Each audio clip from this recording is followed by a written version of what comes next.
नमस्कार। अब से पहले हमने पहले वाली क्लास के अंदर सेल्सियस नियम लास्ट के अंदर विलोपन अभिक्रिया में कर लिया था।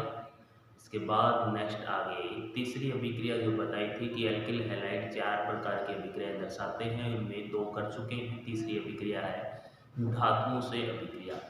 नेक्स्ट देखते हैं कि धातुओं से कैसे अभिक्रिया दर्शाता है एल्किल हैलाइड। नेक्स्ट है धातुओं से अभिक्रिया। अब धातुओं से अभिक्रिया के अंदर पहली अभिक्रिया आती है वुड्स अभिक्रिया। पहली अभिक्रिया है वुड्स अभिक्रिया।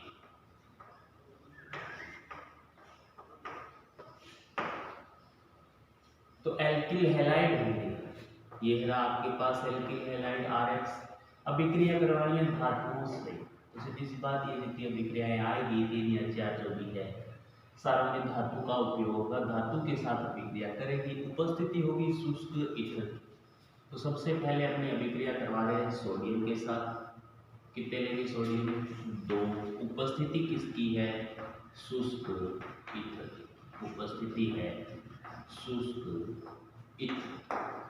अब यहाँ पर याद किए रखना होगा कि वुड्स अभिक्रिया के अंदर एल्किल हैलाइड की अभिक्रिया, ये आपके पास आ रहा है एल्किल हैलाइड।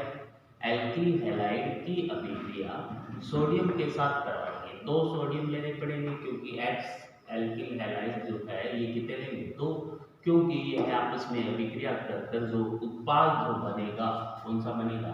एल्केन। अब एल्केन भी कौन सा बनेगा? ये अभिक्रिया ऐसे होगी, एक है RX, साथ में अभिक्रिया करेंगे सोडियम के कितने अणु? 2। अब साथ में ये दूसरा यौगिक हो गया RX, ये भी RX कितने लेंगे? 2। RX। तो दोनों सोडियम जो है X के साथ यहाँ से निकल जाएंगे, ये दोनों R जो है आपस में क्या हो जाएंगे? जुड़ जाएंगे। तो R प्लस 2 क्या बन गया यहाँ से? NaX। तो पहली बात तो ये कि वुड्स अभिक्रिया जो है इसके द्वारा निर्माण किसका होता है? एल्केन का। अभिक्रिया है किसकी? एल्किल हैलाइड की। किसके साथ होती है? सोडियम के साथ। उपस्थिति किसकी होगी? शुष्क ईथर की। अब यहाँ पर ये बात ध्यान रखने वाली है कि जो उत्पाद बनेगा उस उत्पाद में क्रियाकारक के अंदर जितने कार्बन उपस्थित होते हैं उससे दोगुने कार्बन होते हैं। जैसे एग्जाम्पल के रूप में आप ले रहे हो CH3 Cl प्लस Na, लेंगे कितने? 2। उपस्थिति किसकी है? शुष्क ईथर। उपस्थिति है शुष्क ईथर। अब ये भी हमें कितने लेने पड़ेंगे? 2। ये तो मान लिया कि सोडियम 1 यदि ले तो 1 सोडियम इसके साथ निकल जाएगा यहाँ से, लेकिन ये सोडियम 1 जो है यहाँ से ये बंद तोड़ेगा तो ये NaCl जो है Na के साथ चला जाएगा, लेकिन इस पर क्या रहेगा यहाँ पर? पॉजिटिव। तो सेम इसी प्रकार से दूसरा जो एक आएगा, कौन सा दूसरा? CH3Cl, वो भी वापस यहीं से टूटेगा, ऐसे यहीं से टूटेगा। तो ये Cl उसके पास दूसरे सोडियम के पास जाएगा और इसके ऊपर भी एक आवेश होगा जो आपस में मिलकर क्या बनाएंगे? बंद। तो 2 आपको क्या लेने पड़ेंगे? CH3Cl और 2 ही क्या लेने पड़ेंगे आपको? सोडियम। उत्पाद बनेगा CH3। एक CH3 ये रहा, दूसरा CH3 जो दूसरा यौगिक लोगे उसका जुड़ेगा तो CH3CH3 प्लस में Na कितने हैं? 2 और Cl कितने हैं? 2, तो बनेंगे 2 NaCl। ये आपकी है वुड्स अभिक्रिया। इसी चैप्टर में आगे आ जाएगी वुड्स अभिक्रिया जो है, इसके बाद आगे चैप्टर में आएगी फिटिंग अभिक्रिया, वो भी इसी से रिलेटेड होती है। तीसरी अभिक्रिया है वुड्स फिटिंग अभिक्रिया, यानी एक ये अभिक्रिया और एक फिटिंग अभिक्रिया दोनों आपस में मिलकर क्या करेगी? निर्माण करेगी। जो एक अभिक्रिया कौन सी की? Wurtz Fittig. तो अभी तक तो वुड्स अभिक्रिया चल रही है तो ये होगी। उपस्थिति याद रखनी है कि शुष्क ईथर की उपस्थिति में अभिक्रिया संपन्न होगी।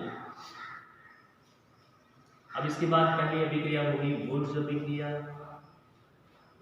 दूसरी अभिक्रिया है, पहले तो है या यहाँ पर ये लिख सकते हैं, या तो नाम दे दिया इस अभिक्रिया का तो स्पेशल कीवर्ड्स है, या ये लिख सकते हैं कि सोडियम से अभिक्रिया, क्या लिख सकते हैं यहाँ पर, सोडियम से अभिक्रिया, या तो गुड्स बोल देते हैं या सोडियम से अभिक्रिया। दूसरी है, ये होगी, अब है लिथियम से अभिक्रिया, लिथियम से अभिक्रिया। अब ये लिथियम से अभिक्रिया कैसे करेगा और कौन सा यौगिक लिथियम का बनाएगा। यौगिक जैसे RX एल्किल हैलाइड, अभिक्रिया किसके साथ करवानी है, लिथियम के साथ। पर याद यही रखना है कि लिथियम के भी यौगिक कितने लेंगे, परमाणु जो है 2, क्योंकि एक लिथियम तो इसके साथ जाएगा और दूसरा लिथियम किसके साथ जुड़ेगा, इसके साथ। तो एक यौगिक बनेगा कार्ब धात्विक, क्योंकि लिथियम क्या है, धातु, और ये क्या है, कार्बन। तो यहाँ से एक लिथियम तो इस X के साथ चला जाएगा, उपस्थिति वापस से वही होगी, किसकी उपस्थिति है, शुष्क ईथर की उपस्थिति। एक तो लिथियम X के साथ, तो पहले तो LiX बना दिया है, और एक मुख्य उत्पाद कौन सा, R के साथ कौन सा जुड़ेगा, Li। तो एक कार्ब धात्विक यौगिक का निर्माण होता है किसमें, लिथियम से अभिक्रिया में। पेरिवोल्स या सोडियम से अभिक्रिया के अंदर एल्केन बनता है, उत्पाद याद रखने पड़ेंगे। सोडियम से अभिक्रिया जो हो रही है उसके अंदर एल्केन बनेगा, जबकि लिथियम से अभिक्रिया करोगे तो एक कार्ब धात्विक यौगिक का निर्माण होता है। अब इसके अंदर जैसे अभिक्रिया देखिए कोई मुख्य है, तो अभिक्रिया ये हो जाएगी CH3CH2 Cl या Br, कुछ भी ले सकते हैं यहाँ पर, प्लस 2 हो गए लिथियम, शुष्क ईथर है ये अपने पास, यहाँ से एक Li तो चला जाएगा Br के साथ और एक किसके साथ जुड़ेगा, इस यौगिक के साथ, तो उत्पाद हो गया CH3CH2 Li प्लस। अब ये भी ध्यान रख लेना कि लिथियम की वैलेंसी कितनी होती है, 1 + 1 ही होता है, इसलिए ये सिंगल बॉन्ड से जुड़ा है। यहाँ पर यदि 2 होती तो दोनों साइड से अलग अलग यौगिक जुड़ते। आपको पता है लिथियम जो है पहले वर्ग का तत्व है, और पहले वर्ग के आयतन कोष में इलेक्ट्रॉनों की संख्या कितनी होती है, 1 ही तो होती है।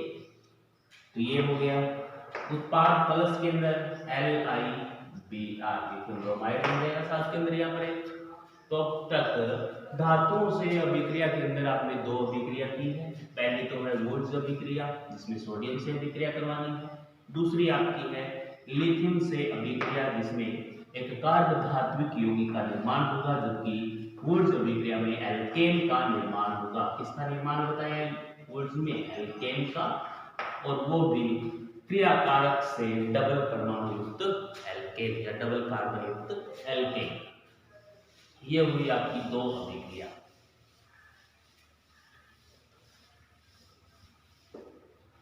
अब है तीसरी अभिक्रिया, जिंक से अभिक्रिया। तीसरी है जिंक से अभिक्रिया।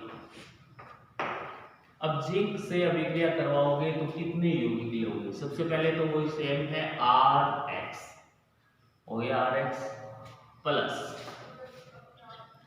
करवानी किसके साथ है, Zn।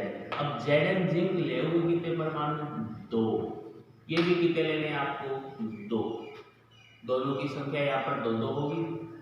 अब अभिक्रिया करेंगे कैसे, हमें पता है कि Zn अधिकतम लगभग +2 ऑक्सीकरण अवस्था दर्शाता है क्या Zn+2, बिल्कुल दर्शाता है। Zn+1 में भी हो सकता है, Zn2, लेकिन अधिकतम स्थायी +2 वाली होती है। अब ऑक्सीकरण अवस्था Zn+2 कैसे दर्शाता है ये भी देख लो शुरू। जिंक परमाणु क्रमांक कितना होता है, परमाणु क्रमांक जिंक का होता है 30, 3D श्रेणी का लास्ट सदस्य है, डी ब्लॉक का एक तत्व है जिसका परमाणु क्रमांक 30 है। अब ये क्या पता चला कि इसकी ऑक्सीकरण अवस्था +2 होगी, मैंने यहाँ पे ये भी कह दिया कि इसकी ऑक्सीकरण अवस्था +1 भी होती है, लेकिन +2 जो है अधिक स्थायी, ये देख लीजिए। पर इलेक्ट्रॉनिक विन्यास लिखेंगे तो 1s2 2s2 2p6 3s2 3p6 4s2 3d कितना आएगा 10। आपको भरने कितने इलेक्ट्रॉन है 30, ऊपर गिन लो इलेक्ट्रॉन 30 होने चाहिए। 2 2 4 6 10 2 12 6 18 2 20 और 10 30। अब बात है कि ऑक्सीकरण अवस्था दर्शाएगा क्या, जिंक जो है +2 दर्शाएगा या +1 दर्शाएगा, कौन सी ऑक्सीकरण अवस्था दर्शा सकता है, यानी कि ऊर्जा देने पर इस तत्व को ऊर्जा देने पर इलेक्ट्रॉन निकाल देगा क्या, हाँ निकाल देगा। किसमें से निकालेगा 4s में से निकालेगा। 4s के पास यहाँ पर कितने भरे हुए इलेक्ट्रॉन 2 इलेक्ट्रॉन भरे हुए हैं। यदि 4s को एक ऊर्जा दी जाए एक अंतराल में तो पहले तो एक इलेक्ट्रॉन निकलेगा, तो ये बन गया 4s1। 4s1 बनते ही किस श्रेणी में आ गया Zn+1। Zn+1 का मतलब कि जिंक की ऑक्सीकरण अवस्था कितनी होगी यहाँ पर +1। ऑक्सीकरण अवस्था +1 मतलब यहाँ पर संयोजकता कितनी दर्शाएगा 1। क्यों, क्योंकि 4s में एक इलेक्ट्रॉन है। अब बात करें यहाँ पर कि +2 ऑक्सीकरण अवस्था कैसे दर्शाएगा, तो +2 ऑक्सीकरण अवस्था ऐसे दर्शाएगा कि एक और इलेक्ट्रॉन निकाल दो इसमें से, ये आ जाएगा 4s0। 4s0 आते ही Zn यहाँ पर क्या बन गया +2। तो +1 भी दर्शा रहा है +2 भी दर्शा रहा है, लेकिन इन दोनों में से अधिक स्थायी कौन है, जो अधिक स्थायी होगी वह अधिकतम ज्यादातर ऑक्सीकरण अवस्था प्रदर्शित होगी। तो स्थायी कौन है, एक में तो आपके पास ये बच रहा है और एक में ये बच रहा है, तो इन दोनों में से अधिक स्थायी कौन होगा। आपको पता है कि अर्धपूरित कक्षक और पूर्ण पूरित इन दोनों में से अधिक स्थायी कौन होता है पूर्ण पूरित। तो यहाँ पर तो स्थायित्व था पूर्णतया जब तक ऑक्सीकरण अवस्था 0 थी, लेकिन +1 में अर्धपूरित हो गया और यहाँ पर 0 है, लेकिन इसको न देखते हुए s को d को देख लीजिए लास्ट में, क्योंकि s तो 0 हो गया, अब इसको नहीं देखा जाएगा, अब देखा जाएगा 3d को। 3d पूर्ण पूरित कक्षक है, 3d और 4s में से अधिक स्थायी कौन है साफ पता चल रहा है कौन 3d। तो यहाँ पर Zn+2 ये अधिकतम ऑक्सीकरण अवस्था प्रदर्शित करेगा। तो Zn जो है 2 के साथ जुड़ेगा, तो ये उत्पाद क्या बनाएगा, जिंक से अभिक्रिया करवाओगे तो 2 अणु लेने पड़ेंगे एल्किल हैलाइड के, और 2 भी क्या है आपके पास जिंक। 2 एल्किल हैलाइड है और 2 ही क्या है जिंक। उपस्थिति कह देंगे सूचित करके या सीधा। तो अभिक्रिया करवाएंगे तो कैसे होंगे अभिक्रिया, ये देख लीजिए। ये है आपके पास Rx प्लस Zn, संख्या कितनी होनी चाहिए 2, एक ये रहा, दूसरा Zn प्लस R या X बोले तो XR, ऐसे ही तो है। 2 तो आपने Rx ले रखे हैं, 2 ही आपने क्या ले रखे हैं जिंक। तो यहाँ से कैसे निकलेंगे, अभी बताया कि Zn पॉजिटिव 2 में है, तो Zn X के साथ संयोग करेगा तो Zn X कितने आएंगे यहाँ पर 2, क्योंकि X के ऊपर आवेश कितना होता है -1, तो X के ऊपर होगा वो तो इसके पैर में लगेगा, जो इसके ऊपर होगा वो इसके पैर में लगेगा। ये तो बताया गया है कि Zn तो है +2, कोई यौगिक बनेगा तो, और X है -1, तो इसके ऊपर जो आवेश है वो आएगा इसके पैर में, और इसके ऊपर जो आवेश है वो आएगा इसके पैर में। इसके पैर में आएंगे आवेश, तो Zn के नीचे तो 1 है, लेकिन X के साथ कितने बन गए 2, तो Zn तो एक साथ 2x को ले जाएगा, तो 2x को एक साथ Zn ले जाएगा, तो ये एक Zn और 2x यहाँ से निकल गए। बाकी बचा क्या R Zn R, ये भी यहाँ से क्लियर है कि Zn जो है 2 वैलेंसी दर्शा रहा है, यहाँ पर 2 एक साथ R को जोड़ रहा है, प्लस में क्या निकल गया Zn(x)2। अब ये जो यहाँ पर बना है इसे अपने कहेंगे फ्रैंकलैंड अभिकर्मक, नाम इसका है फ्रैंकलैंड अभिकर्मक, फ्रैंकलैंड अभिकर्मक। अब ये कुछ भी ले लो चाहे आप, R की जगह कोई और यौगिक लेते, चलो कार्बन का दूसरा कोई यौगिक कार्बन की संख्या के आधार पर रखते चले, तो बनेगा जो कौन सा होगा फ्रैंकलैंड अभिकर्मक।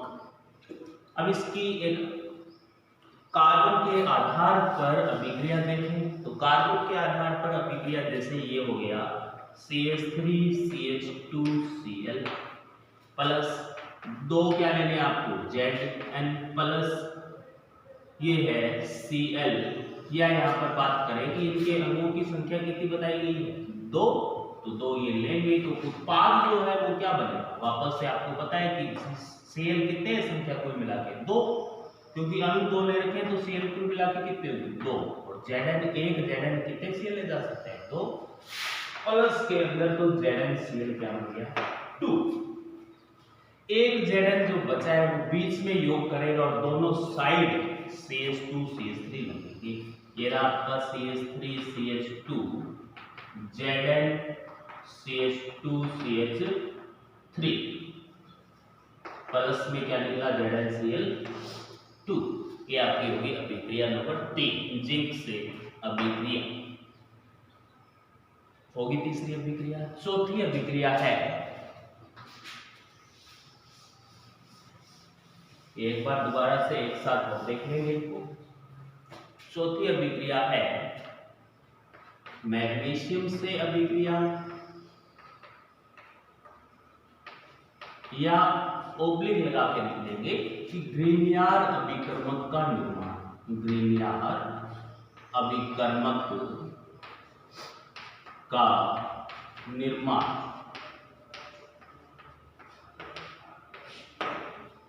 तो मैग्नीशियम से अभिक्रिया ये रहा आपके पास RX, मैग्नीशियम दोनों के एक एक अणु लेने हैं। इसके अंदर ये भी याद रख लेना उपस्थिति है शुष्क ईथर की, इसकी उपस्थिति है शुष्क ईथर की।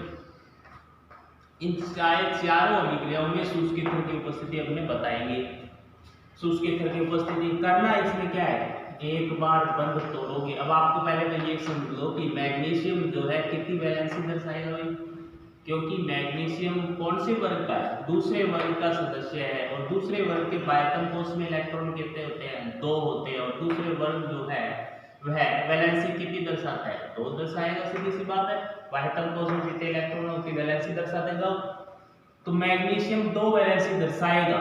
तो ये सबसे पहले तो मैग्नीशियम लिख लिया कि 2 जुड़ेंगे इसके साथ, जोड़ोगे क्या क्या आपके पास यौगिक 1 है, बीच में से तोड़ो, एक साइड R लगा दो, एक साइड X, ये क्या बन गया आपका ग्रीनियर अभिकर्मक। अभिक्रिया ऊपर लिख रखा है ग्रीनियर अभिकर्मक का नाम और आपको निर्माण, और आपको पहले से पता है RMgX जो है वो क्या होता है ग्रीनियर अभिकर्मक। R की जगह कोई और शब्द ले लो, X की जगह कुछ और ले लो, रहेगा वो क्या ही ग्रीनियर अभिकर्मक। X की जगह लेना हैलोजन ही है और R की जगह लेना एल्किल समूह ही है, कोई दूसरा समूह है नहीं ले सकते। जैसे इसकी अभिक्रिया देखें तो अभिक्रिया ये होगी CH3 Br प्लस Mg, यहां पर आपको दे दिया शुष्क ईथ, यहां पर दे दिया शुष्क ईथ, तो बीच में जोड़ना है सीधी सी बात। तो क्या बन गया यहाँ पर CH3 MgBr, ये आपका क्या है ग्रीनियर अभिकर्मक। ये होगी आपकी 4 अभिक्रियाएं धातुओं से जो अभिक्रियाएं थी वो, तो 4 अभिक्रियाएं धातुओं से अभिक्रियाओं में होगी। इसके बाद एक लास्ट अभिक्रिया चौथी जो है वो बची है। पहले आपने नाभिक प्रतिस्थापन अभिक्रिया कर ली, दूसरी आपने विलोपन अभिक्रिया कर ली, तीसरी आपने धातुओं से अभिक्रिया कर ली, और चौथी अब है अपचयन अभिक्रिया। कौन सी बची हुई है चौथी अभिक्रिया, अपचयन अभिक्रिया। तो चौथी अपचयन अभिक्रिया कैसी है, तो अपचयन में छोटी क्लासों में भी 7वीं 8वीं में भी यही आता है कि हाइड्रोजन का योग जो है वो क्या कहलाता है अपचयन। तो हाइड्रोजन का सीधी सी बात है क्या करवाना है आपको योग।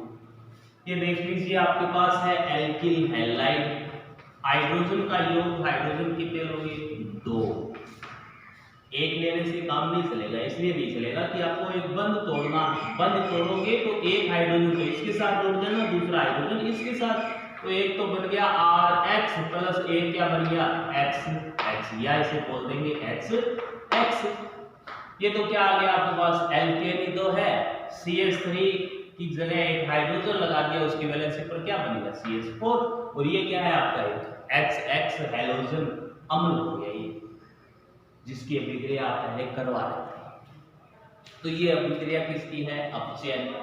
अब अपचयन जो है किसकी उपस्थिति में होता है, मुख्यतः आप ये याद रखना कि सोडियम एथिल अल्कोहल की उपस्थिति में ये क्या है, अपचायक के तौर पर कार्य करेंगे। अपचायक अभिकरण जो होंगे सोडियम एथिल अल्कोहल की उपस्थिति में, यह लाल फास्फोरस, या आपने कह सकते हैं लाल फास्फोरस HI, इनकी उपस्थिति में एक साथ निकल जाएगा। सोडियम एथिल अल्कोहल है या है लाल फास्फोरस HI की उपस्थिति में अपचयन होगा। अब अपचयन की जैसे अभिक्रिया, मुख्य अभिक्रिया बात करें तो ये लो CH3 CH2 Cl plus 2 hydrogen आपको लेने हैं। उपस्थिति आप दर्शा लेना किसी की चाहे, जैसे सोडियम एथिल अल्कोहल है C2H5OH है अभिक्रिया में, तो एक हाइड्रोजन बंद तोड़ दो, इसके साथ जोड़ दो, एक इसके साथ जोड़ दो, उत्पाद आपका बन गया CH3CH3, और CH3CH3 दो कार्बन युक्त एथेन हो गया आपके पास। प्लस में क्या निकल गया HCl, निकल गया HCl, तो ये हो गया आपका अपचयन अभिक्रिया। तो अब तक आपने मोनोहेलो एल्केन जो था, मोनोहेलो एल्केन नहीं पढ़ रहे थे अभी तक, कहीं भी किसी भी एल्किल हैलाइड में दो हैलोजन यूज में नहीं लिए आपने, एक ही हैलोजन यूज में लिया है, और एक हैलोजन जो था उसे क्या बोला था, मोनोहेलो एल्केन। मोनोहेलो एल्केन के अंदर मैंने रिपीट में आपको निर्माण की अभिक्रिया एक बार ब्लैक बोर्ड पर दोबारा बता दी थी। अब निर्माण की तो दोबारा देख ली, एक बार आप देख लीजिए अभिक्रिया दर्शाता कौन कौन सा है, RX की अभिक्रिया, RX की अभिक्रियाएं, RX की अभिक्रिया। अब इन्हें याद कैसे रखनी है वो देख लीजिए, सीधी सी बात तो ये एक साथ करोगे तो याद होगी, अन्यथा याद नहीं होगी, सीधी बात है। एक साथ कैसे करेंगे, सबसे पहले नाभिक स्नेही करी थी आपने, कौन सी करी थी सबसे पहले, नाभिक स्नेही प्रतिस्थापन, नाभिक स्नेही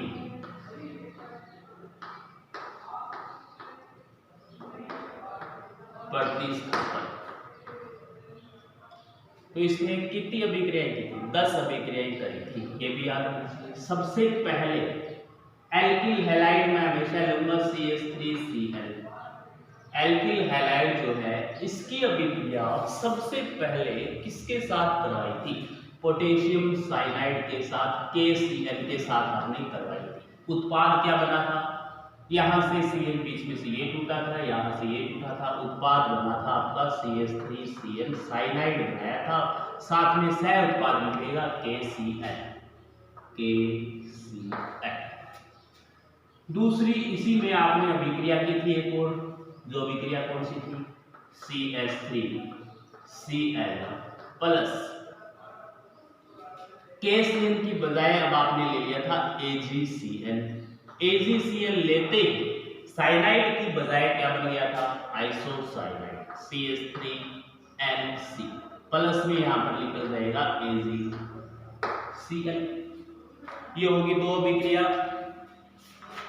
तीसरी अभिक्रिया आपने किसकी की थी, अल्कोहल की थी, तो तीसरी अभिक्रिया अल्कोहल की देख लीजिए।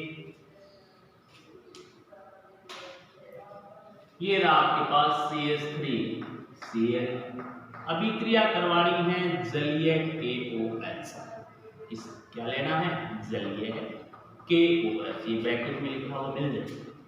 अभिक्रिया करवाओगे उत्पाद क्या बनेगा, अल्कोहल बनेगा, सीधी सी बात है, CH3OH, यहाँ से OH इसके साथ और Cl के इसके साथ, K के साथ, तो प्लस में KCl निकलेगा। चौथी अभिक्रिया आपने कौन सी की थी, अल्कोहल बनाया है, तो इसका उल्टा करो, थायो अल्कोहल।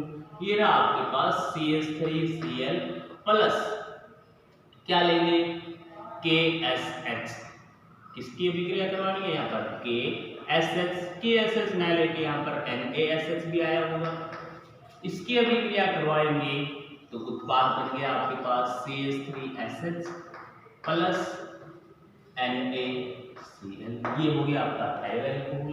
थायो अल्कोहल के बाद 5 नंबर पर आप देख लीजिए, 5 नंबर पर निर्माण किया था आपने एक नाइट्राइट का, एल्किल नाइट्राइट का निर्माण किया था। ये रहा CH3Cl, इसकी अभिक्रिया किसके साथ करवाई जाएगी, नाइट्राइट बने। KNO2 के साथ यदि अभिक्रिया करवाओगे, अब यहाँ पर ये भी याद रखना कि ये जुड़ा हुआ कैसे है, KON डबल बॉन्ड O, ये इसकी संरचना है। तो यहाँ से बंध टूट के ये ऑक्सीजन इसके साथ जुड़ेगा तो उत्पाद बनेगा CH3ONO प्लस के अंदर क्या निकला KCl, वापस से प्लस में KCl, तो ये क्या हो गया एल्केन नाइट्राइट। 6 नंबर इसकी उल्टा है कि ऑक्सीजन न जुड़कर नाइट्रोजन जुड़ जाए, तो कौन सा बताया था, नाइट्रो। ये है CH3Cl प्लस KNO2 की जगह यहाँ पर क्या लेंगे इस बार AgNO2, और ये भी वापस से उसी तरीके से जुड़ा हुआ है, तो उत्पाद क्या बनेगा CH3NO2 प्लस AgCl, ये नाइट्रोसमूह बन गया। सातवीं अभिक्रिया एक है ईथर का निर्माण कैसे किया था, ईथर के लिए CH3Cl प्लस संख्या इसमें कितनी लेनी पड़ेगी आपको, 2, संख्या 2 लेनी पड़ेगी। करवाई किसके साथ थी अभिक्रिया ये ईथर की, Ag2O के साथ अभिक्रिया करवाएंगे, Ag2O। अब Ag2O के साथ करवाओगे तो 2 Ag जो है वो 2 Cl को लेकर तो निकल जाएंगे, बचा बीच में कौन है, ऑक्सीजन। ऑक्सीजन दोनों CH3 के साथ जोड़ देंगे, CH3O CH3, ये जुड़ गया। प्लस के अंदर साथ में क्या निकला है AgCl, संख्या में AgCl कितने निकलेंगे, 2 AgCl। अब Ag2O है, इसकी जगह थायो ईथर का निर्माण किया था तो Na2S ले लो, या Ag2S लिख सकते हैं अपने। 8 नंबर जो अभिक्रिया है इसमें भी कितने लेने पड़ेंगे आपको, 2, क्योंकि निर्माण किसका करना है, ईथर का कर लिया तो थायो ईथर का निर्माण होगा, CH3Cl प्लस Na2S। सेम यहाँ से याद रख लेना, अल्कोहल KOH लिया है तो यहाँ पर Na लिया है सल्फर के साथ, तो यहाँ पर सल्फर के साथ क्या लेंगे Na, तो Na2S है तो CH3SCH3 प्लस के अंदर सोडियम 2 है, 2 लेकर निकल जाएंगे क्या Cl को, 2 NaCl बन गई। ये होगी आपकी 8 अभिक्रिया। 9वीं अभिक्रिया कौन सी की थी, एस्टर का निर्माण, और एस्टर के निर्माण में ये आपके पास रहा CH3Cl, अभिक्रिया करवानी थी सिल्वर लवण के साथ, मोनो सिल्वर लवण CH3C double bond OO Ag। ये Ag जो है यहाँ से किसके साथ निकलेगा, Cl के साथ, और CH3 कहाँ जुड़ेगा, इस Ag की जगह जुड़ेगा, तो ये उत्पाद बन गया CH3C double bond O CH3 plus AgCl। इसके बाद 10वीं अभिक्रिया आपकी कौन सी थी, एमीन का निर्माण, और एमीन में एक बता देते हैं, एक साथ कितने बनेंगे, 4, 1 डिग्री 2 डिग्री 3 डिग्री और चतुस्क अमोनियम लवण। बंद नली में बताया था कि अमोनिया की अभिक्रिया एल्किल हैलाइड के साथ करवाएंगे। ये रहा आपका CH3Cl, बंद नली के अंदर किसकी अभिक्रिया करवानी है, अमोनिया की, बनेगा क्या आपके पास CH3NH2 प्लस के अंदर साथ में यहाँ से क्या निकल रहा है HCl, और ये है अभिक्रिया क्या होती रहेगी, बार बार रिपीट होती रहेगी। ये तो इतनी आपने पढ़ी थी नाभिक स्नेही प्रतिस्थापन अभिक्रिया। इसके बाद एक अभिक्रिया मैंने बताई थी इलेक्ट्रॉन स्नेही प्रतिस्थापन अभिक्रिया। इसके बाद एक अभिक्रिया थी इलेक्ट्रॉन स्नेही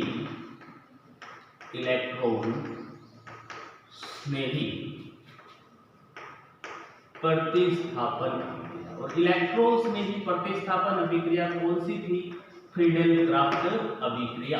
और फ्रीडेल-क्राफ्ट अभिक्रिया कौन सी है, बेंजीन जो है उसकी अभिक्रिया आप किसके साथ करवाओगे, एल्किल हैलाइड के साथ। एल्किल हैलाइड बार बार कौन सा ले रहे हैं, CH3Cl। उपस्थिति किसकी है, निर्जल AlCl3, उपस्थिति है निर्जल AlCl3। तो ये Cl निकल जाएगा किसके साथ, यहाँ से हाइड्रोजन के साथ निकलेगा। तो एक तो बन गया आपका बेंजीन के ऊपर क्या लगा दो, बेंजीन जो है इसके ऊपर लगा दो CH3, प्लस में क्या बन गया आपके पास HCl। तो इसी प्रकार जहां से CH3Cl निकला है सेम वहीं से आप H की जगह जोड़ते जाओगे। ये फ्रीडल-क्राफ्ट अभिक्रियाएं हो जाएगी। 1 डिग्री की भी देख ली थी, 2 डिग्री की भी देख ली थी, 3 डिग्री की भी देख ली थी। ये इलेक्ट्रॉन्स में ही होगी। इस इलेक्ट्रॉन्स में ही अभिक्रिया को करने के बाद इसी के अंदर आपने क्रियाविधि कर ली थी। उसके बाद क्या आया था, उसके बाद आई थी आपकी विलोपन अभिक्रिया। उसके बाद आई थी विलोपन अभिक्रिया। और विलोपन अभिक्रिया में पहली जैसे आपने देखी है कि CH3 CH3 CH2Cl जो है इसकी अभिक्रिया जलीय KOH की बजाय यहाँ पर लिया था आपने एल्कोहलिक KOH। एल्कोहलिक KOH के साथ करवाओगे तो ये Cl इस कार्बन के हाइड्रोजन के साथ निकलेगा, क्योंकि ये KOH आयनित नहीं होगा। निकलेगा तो दोनों के बीच में डबल बंध बनेगा, CH3 की बजाय यहाँ पर क्या हो जाएगा CH2 डबल बॉन्ड CH2, ये बन गया। ये न होकर यहाँ पर एक बीटा विलोपन भी हुआ था। बीटा विलोपन के अंदर जैसे एल्कीन ये ले लेते हैं CH3 CHBr या Cl भी ले लेंगे बार बार CH3।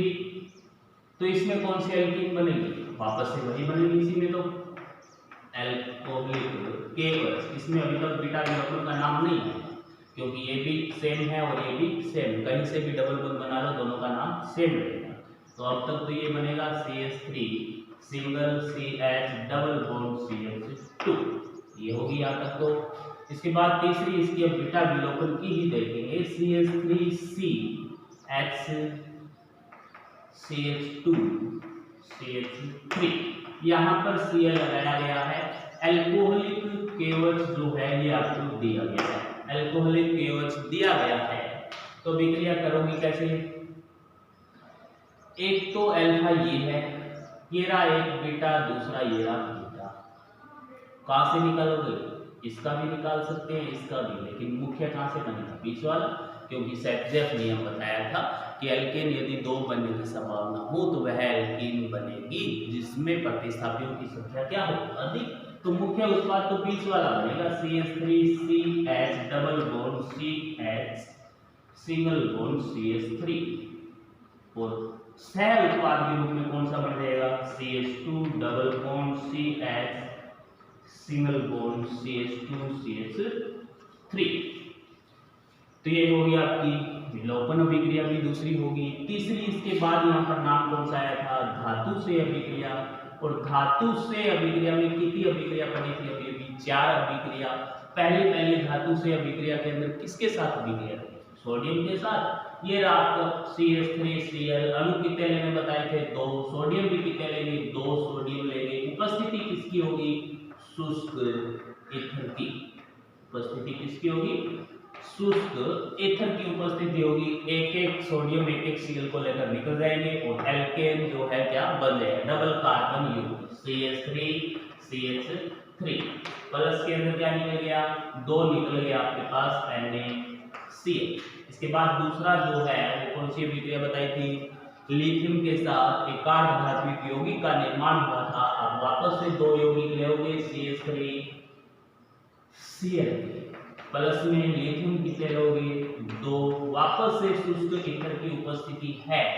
अभिक्रिया कैसे होगी, एक तो Li जो है किसके साथ निकल जाएगा, Cl के साथ, जबकि एक Li क्या होगा, 2 यौगिक नहीं, यौगिक कितने लेंगे यहाँ पर, 1, और एक यौगिक क्या करेगा, कार्बधात्विक यौगिक का निर्माण करेगा। ये बन जाएगा CH3Li प्लस LiCl।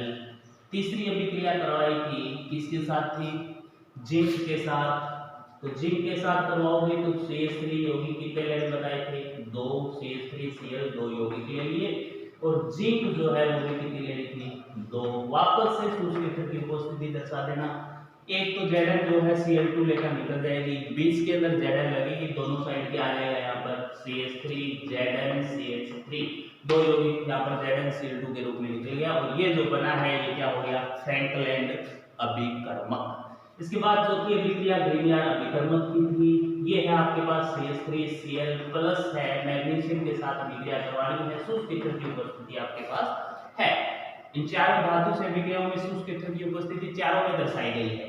वापस से एक बार बीच में तोड़ो, बीच में कौन लगा लो Mg, तो उत्पाद बन गया CH3 Mg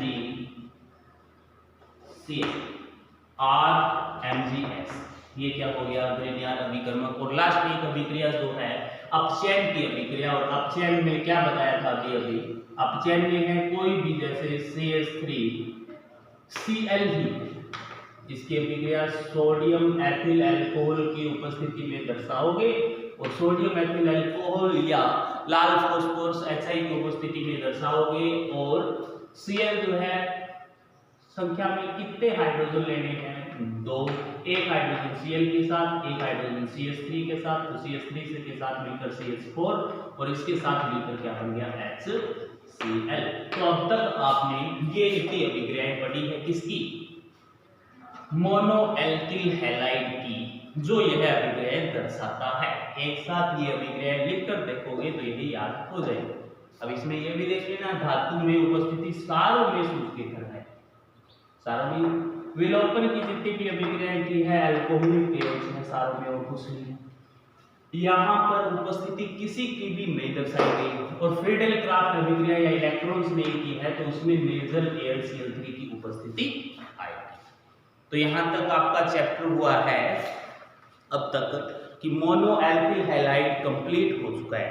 इसके बाद नेक्स्ट आपके इस चैप्टर के अंदर आएगा डाई हैलोजन व्युत्पन्न।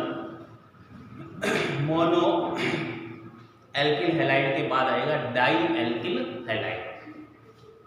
एल्केन समूह है तो होगा, लेकिन हैलोजनों की संख्या उसमें कितनी आ जाएगी 2। नेक्स्ट है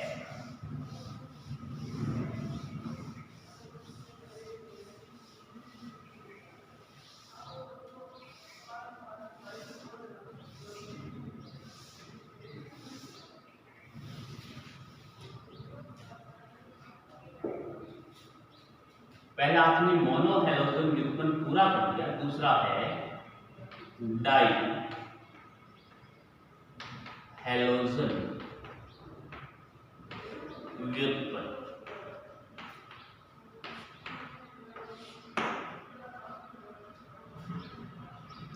तो डाई हैलोजन व्युत्पन्न जो है इसको देख लीजिए, बनाते तो मैंने दिखा दिए, नामकरण भी शुरुआत में बता चुका। डाई का मतलब कि 2 हैलोजन जोड़ने हैं आपको सिर्फ। तो परिभाषा अनुसार किसी हाइड्रोकार्बन के 2 हाइड्रोजन का हैलोजन के द्वारा प्रतिस्थापन करने के बाद बना हुआ यौगिक डाई हैलोजन व्युत्पन्न कहलाता है। हो गया। ये आपके पास एक यौगिक है CH3 2 हैलोजन लेकर आपने यहाँ 2 कौन से मान लिया कि दोनों ही क्या है Cl है 2। अब 2 Cl हो सकता है इसमें से ये था ऐसे CH3 था यहाँ पर, मान लिया कि इसका दोनों हाइड्रोजन हटा के एक हाइड्रोजन रह गया और 2 की जगह क्या लग गया Cl, तो ये यौगिक ये बन जाएगा आपके पास CH3CHCl2। यही तो है 2 हैलोजन जोड़ने हैं।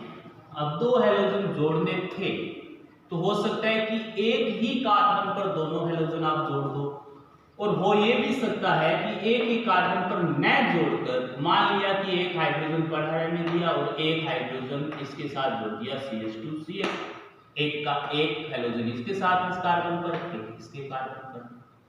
अब यहाँ पर 3 नाम आते हैं।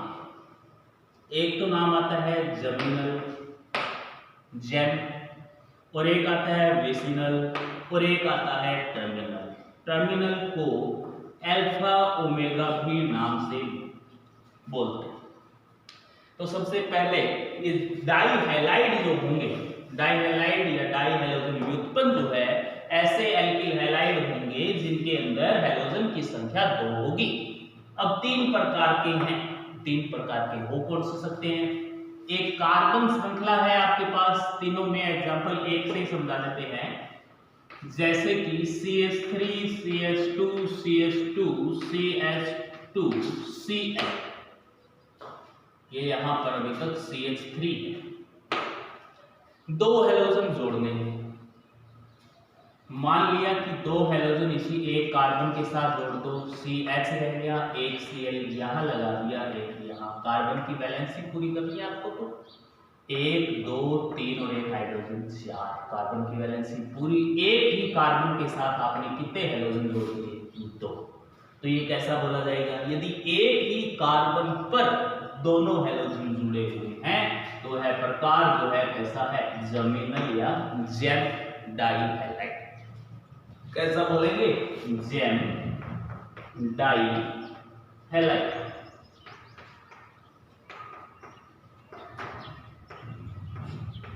अब एक ही कार्बन पर न जोड़कर 2 पास स्थित कार्बन पर जोड़ दिया जाए, वापस से वही कार्बन श्रृंखला लेते हैं, CH3 CH2 CH2 CH3, वही कार्बन श्रृंखला है, वापस से वही 2 हैलोजन जोड़ने हैं, लेकिन इस बार 2 पास स्थित कार्बन पर जोड़ दिया। यहाँ पर CH2 करके एक Cl यहाँ जोड़ दिया और एक Cl इस बार, दोनों कार्बन पास पास स्थित है, इन दोनों कार्बन के साथ एक एक Cl जोड़ दिया। इस पूरे यौगिक में तो आपने 2 Cl जोड़ दिए तो डाइहैलाइड हो गया, लेकिन 2 पास स्थित कार्बन पर है तो इसे बोलेंगे विसिनल। क्या बोलेंगे, विसिनल, विसिनल डाइहैलाइड।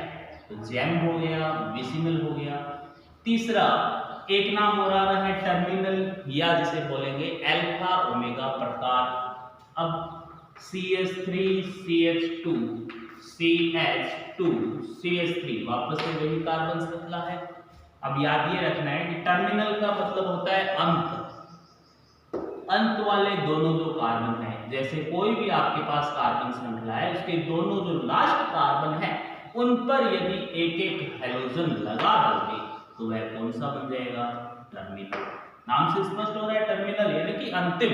तो अंतिम कार्बन परमाणु कोई भी हैलोजन के कार्बन श्रृंखला है, चाहे उसमें 10 कार्बन है चाहे 15 कितने भी हो, लेकिन लास्ट वाले पर लगा है 2 हैलोजन अलग अलग, तो दोनों कौन से हो जाएंगे, टर्मिनल। या इसे बोल देंगे अल्फा ओमेगा, क्योंकि लास्ट वाले में पहले को अल्फा और लास्ट वाले को ओमेगा।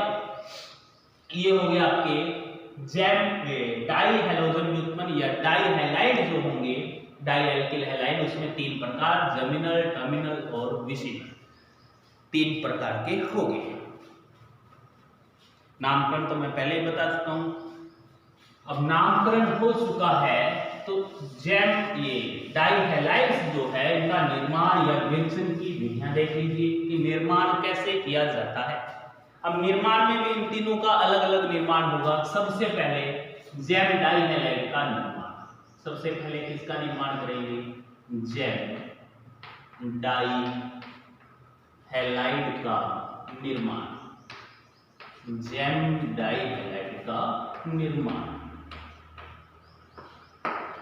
अब जेम डाइहैलाइड का निर्माण भी 2 तरीके से होगा, और सबसे पहले जो है वो है कार्बोनिल यौगिकों से, और कार्बोनिल यौगिक जो है अभिक्रिया करेंगे PCl5 से।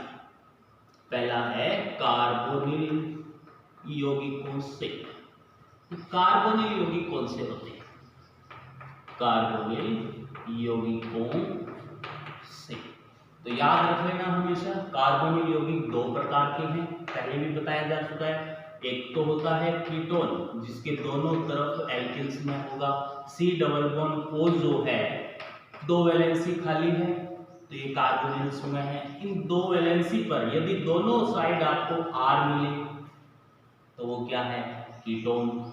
यदि तो क्या है नाम, कीटोन। और यदि 2 वैलेंसी जो है उनमें एक साइड तो R मिले एक साइड H मिले तो वो क्या है, एल्डिहाइड। यदि ऐसा भी हो सकता है दोनों तरफ R मिले ही नहीं, दोनों तरफ H मिले, तो वो कौन सा है, एल्डिहाइड।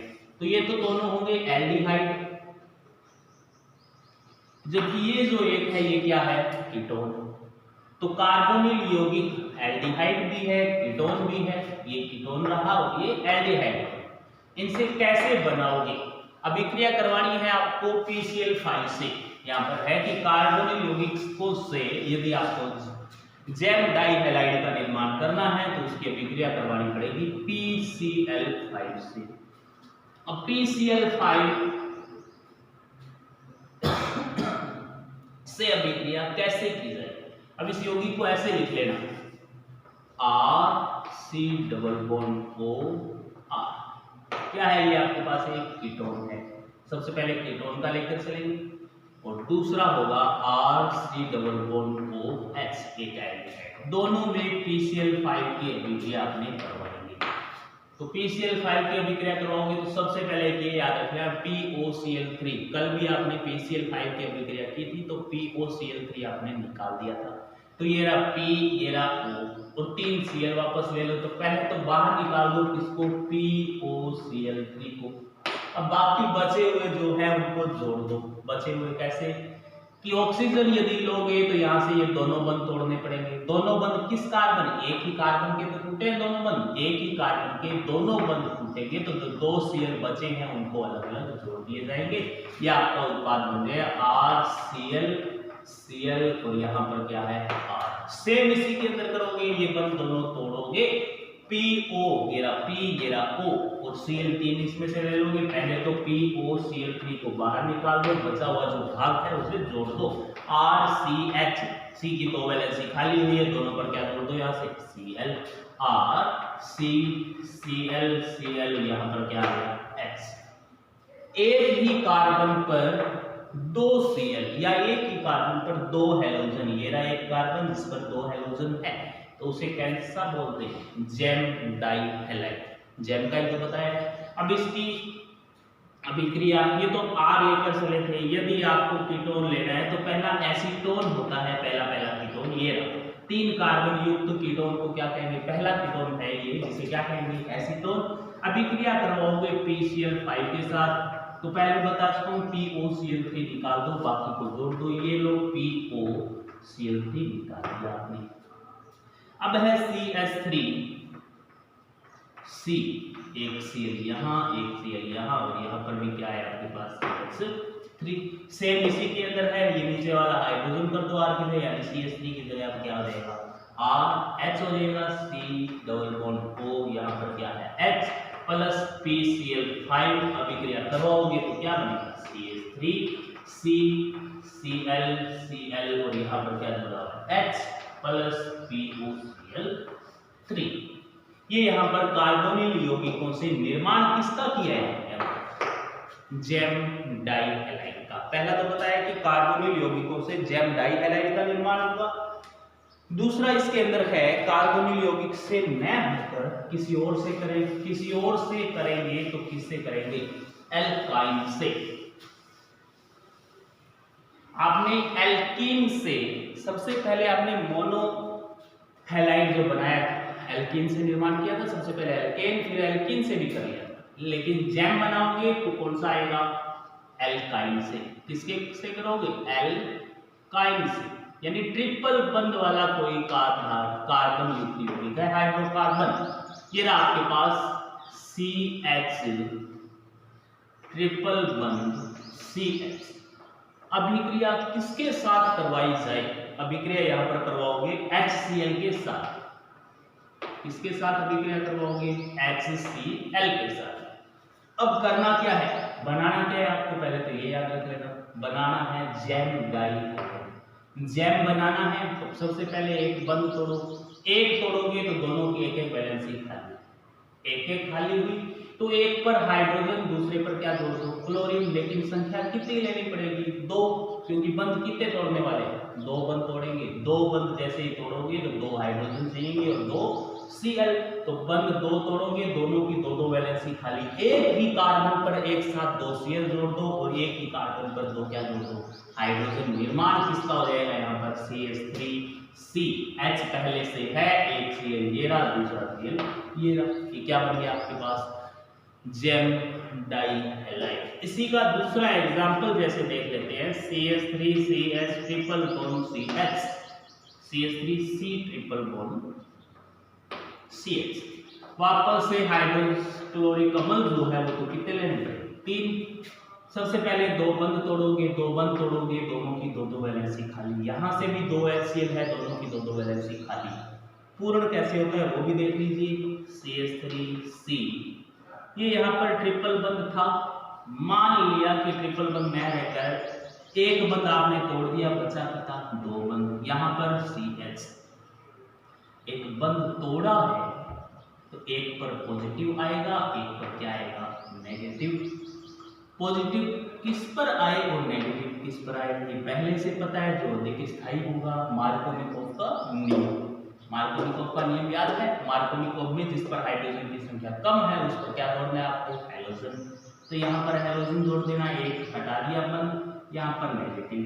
तो यहाँ से आपके पास HCl है, ये तोड़ोगे तो H पर पॉजिटिव, इस पर Cl पर नेगेटिव। तो नेगेटिव भाग पॉजिटिव के साथ जोड़ो, तो पहले क्या बन जाएगा, एक बंद तोड़ने के उपरांत ये आपका बन जाएगा CH3C, और C पर पॉजिटिव है, क्या जोड़ना है, Cl, ये जोड़ दिया, Cl डबल बॉन्ड CH, और CH पर क्या लगाना है, नेगेटिव। नेगेटिव के साथ क्या बोलना, पॉजिटिव भाग, तो CH कितना हो गया, 2। वापस से एक और HCl जो है अभिक्रिया करेगा, एक और करेगा, तो H पर पॉजिटिव, Cl पर नेगेटिव। ये वापस से बंद तोड़ोगे तो इस बीच वाले पर पॉजिटिव, इस पर क्या आएगा, नेगेटिव। तो ये नेगेटिव भाग वापस से इस पॉजिटिव पर जोड़ोगे और लास्ट में उत्पाद क्या बन जाएगा, CH3C Cl Cl CH। 2 है, नेगेटिव के साथ पॉजिटिव जोड़ते हैं, CH की संख्या कितनी होगी, 3। तो ये आपके पास कौन सा बना है, जेम डाई हैलाइड। लेकिन कौन सा, कितने डिग्री जेम डाई हैलाइड है, ये 2 डिग्री जेम डाई हैलाइड। तो आपको कह दिया जाए कि 2 डिग्री जेम डाई हैलाइड का निर्माण कीजिए। याद रख लेना, 2 डिग्री जेम डाई हैलाइड का निर्माण आप एल्काइन से कर सकते हो डायरेक्टली, इस यौगिक को लेकर हो जाएगा। तो ये हुआ अब तक जेम डाई हैलाइड का निर्माण। इसके बाद आगे विसिनल और टर्मिनल है जो नेक्स्ट क्लास में करेंगे।